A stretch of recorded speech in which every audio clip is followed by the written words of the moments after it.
눈의 아들 여호수아가 시딤에서 정탐꾼 2사람을 보내며 일렀다.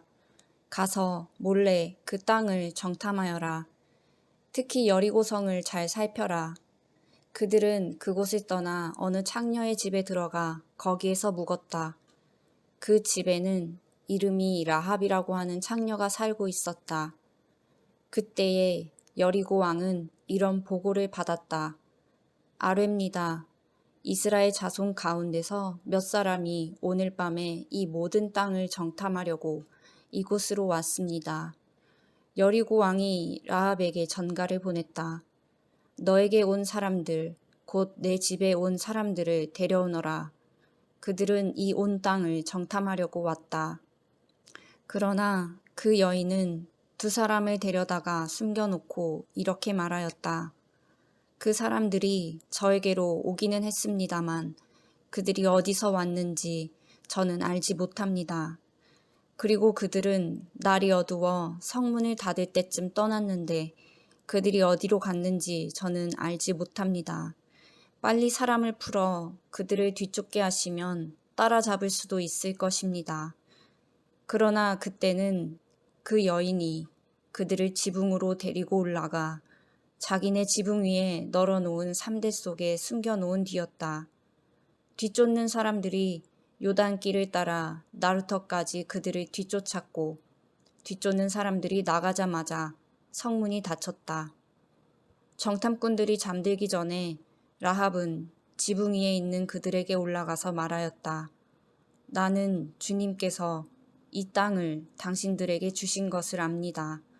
우리는 당신들 때문에 공포에 사로잡혀 있고 이 땅의 주민들은 모두 하나같이 당신들 때문에 간담이 서늘했습니다. 당신들이 이집트에서 나올 때에 주님께서 당신들 앞에서 어떻게 홍해의 물을 마르게 하셨으며 또 당신들이 요단강 동쪽에 있는 아모리 사람의 2왕 시혼과 옥을 어떻게 전멸시켜서 희생제물로 바쳤는가 하는 소식을 우리가 들었기 때문입니다. 우리는 그 말을 듣고 간담이 서늘했고 당신들 때문에 정신을 잃고 말았습니다. 위로는 하늘에서 아래로는 땅 위에서 과연 주 당신들의 하나님만이 참 하나님이십니다. 내가 당신들에게 은혜를 베풀었으니 이제 당신들도 내 아버지의 집안에 은혜를 베푸시겠다고 주님 앞에서 맹세를 하시고 그것을 지키겠다는 확실한 징표를 나에게 주십시오.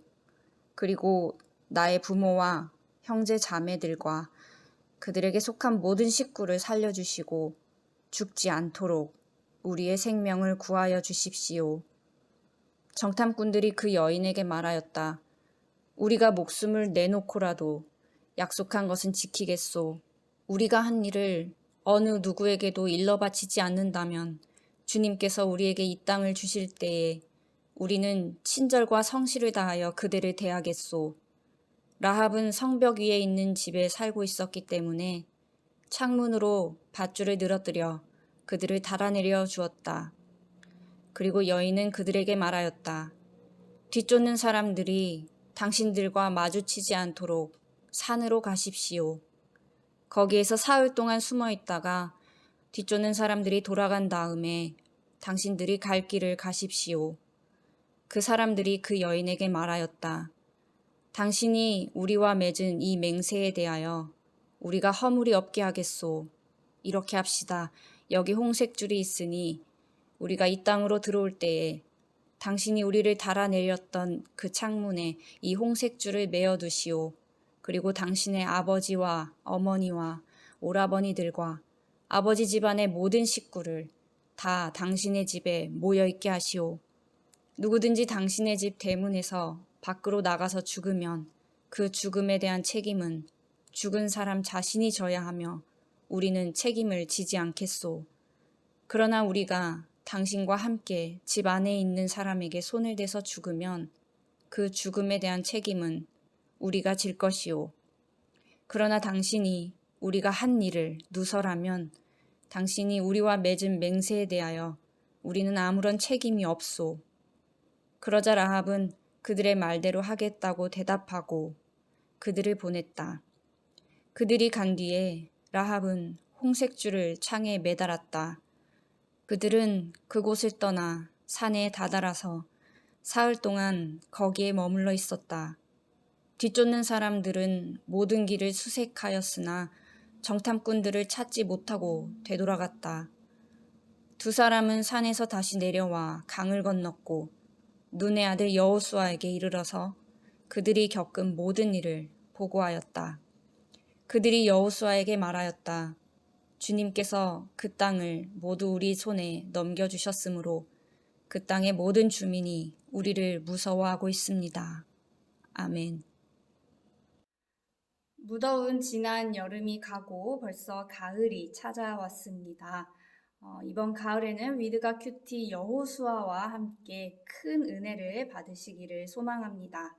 오늘 본문은 라합이라는 한 사람 때문에 이스라엘 백성들이 가나안 땅에 발을 딛게 되고 또 그 한 사람 라합 때문에 온 가족이 복을 받게 되는 그러한 이야기를 담고 있습니다. 여호수아의 명령으로 파견된 두 정탐꾼은 기생 라합의 집에 머물게 됩니다. 누군가 이 사실을 여리고 왕에게 전달하게 되었고 라합에게 사람을 보내어서 정탐꾼들을 끌어내라고 했습니다. 하지만 라합은 정탐꾼들을 숨기고 또 보호해 주었습니다. 어떻게 라합은 죽음을 각오하고 이러한 용기를 낼 수 있었을까요? 라합은 여리고 왕보다 이스라엘의 하나님이 더 두려워해야 하는 대상임을 잘 알고 있었기 때문입니다. 하나님을 두려워하지 않을 때 사람을 두려워하게 되고요. 사람을 두려워하게 되면 그 두려움 때문에 악한 명령을 따르는 비굴한 행동도 하게 되는 것입니다. 9절을 보면 두 정탐꾼을 숨겨준 라합은 그들에게 먼저 이런 말을 건넵니다. 나는 주님께서 이 땅을 당신들에게 주신 것을 압니다. 그리고는 계속해서 이스라엘의 출애굽 과정 속에서 보여주신 하나님의 역사를 이미 알고 있음을 고백하면서 11절에 위로는 하늘에서 아래로는 땅 위에서 과연 주 당신들의 하나님만이 참 하나님이십니다 라고 고백했어요. 이 고백은 정탐꾼의 고백이 아닌 이방 여인 중에서도 또 기생 라합의 고백이에요. 여리고가 멸망하는 과정에서 라합이 살아남고 또 가족까지 구원을 시킬 수 있었던 것은 결코 우연한 일이 아닙니다. 라합과 그녀의 가족이 구원을 받을 수 있었던 것은 바로 하나님에 대한 정확한 지식이 있었기 때문입니다. 하나님을 아는 지식은 생명과도 같습니다. 요한복음 17장 3절을 같이 읽어보겠습니다. 영생은 곧 유일하신 참 하나님과 그가 보내신 자 예수 그리스도를 아는 것이니이다. 빌립보서 3장 8절도 한번 같이 읽어볼까요? 또한 모든 것을 해로 여김은 내 주 그리스도 예수를 아는 지식이 가장 고상하기 때문이라. 내가 그를 위하여 모든 것을 잃어버리고 배설물로 여김은 그리스도를 얻고. 아멘. 우리는 하나님에 대한 지식을 과연 얼마나 가지고 있을까요? 아무리 세상에서 환난과 핍박이 있다 해도 하나님에 대한 지식으로 가득 차 있다면 그 신앙은 절대 흔들리지 않습니다. 그렇기 때문에 우리는 열심을 다해서 여호와 하나님을 힘써 알아야 합니다. 호세아 6장 3절을 함께 같이 읽어볼까요?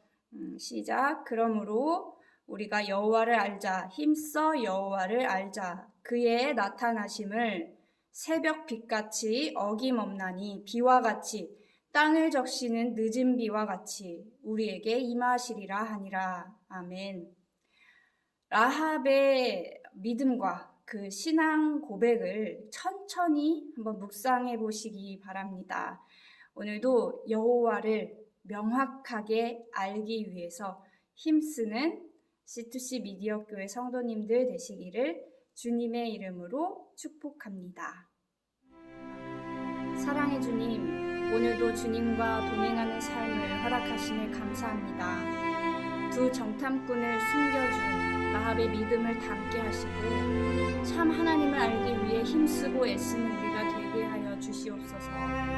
상황과 환경에 흔들리지 않는 강하고 담대한 믿음의 사람으로 성장할 수 있도록 도와주실 줄 믿으며 예수님 이름으로 기도합니다. 아멘. 오늘의 묵상은 두 가지 질문이 있습니다. 첫 번째 질문입니다. 사람을 두려워하십니까? 하나님을 두려워하십니까? 여러분이 라합이라면 과연 어떤 선택을 했을까요? 당장 눈앞에 보이는 여리고 왕을 무서워했을 가능성이 없지는 않을 것 같습니다.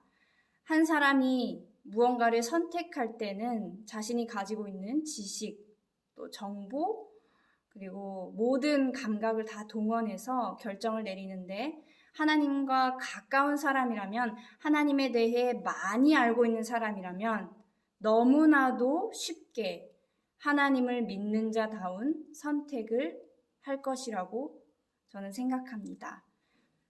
질문에 대해 자유롭게 또 솔직하게 생각해 보는 시간을 가져보시기를 바랍니다. 두 번째 질문입니다. 하나님을 힘써 알기 위해 어떻게 살고 있나요? 말씀을 통해서 우리는 하나님을 힘써 알아야 된다는 것을 깨달았습니다.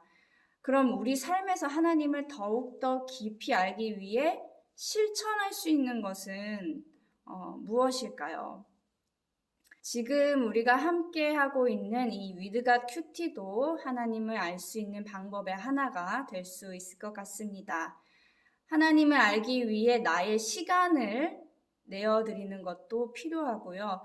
다른 어떤 일보다도 또 노력이 필요한 부분임을 우리는 잊어서는 안 됩니다. 여러분의 일상 가운데 하나님을 깊이 알아갈 수 있는 방법을 한번 생각해 보시고요.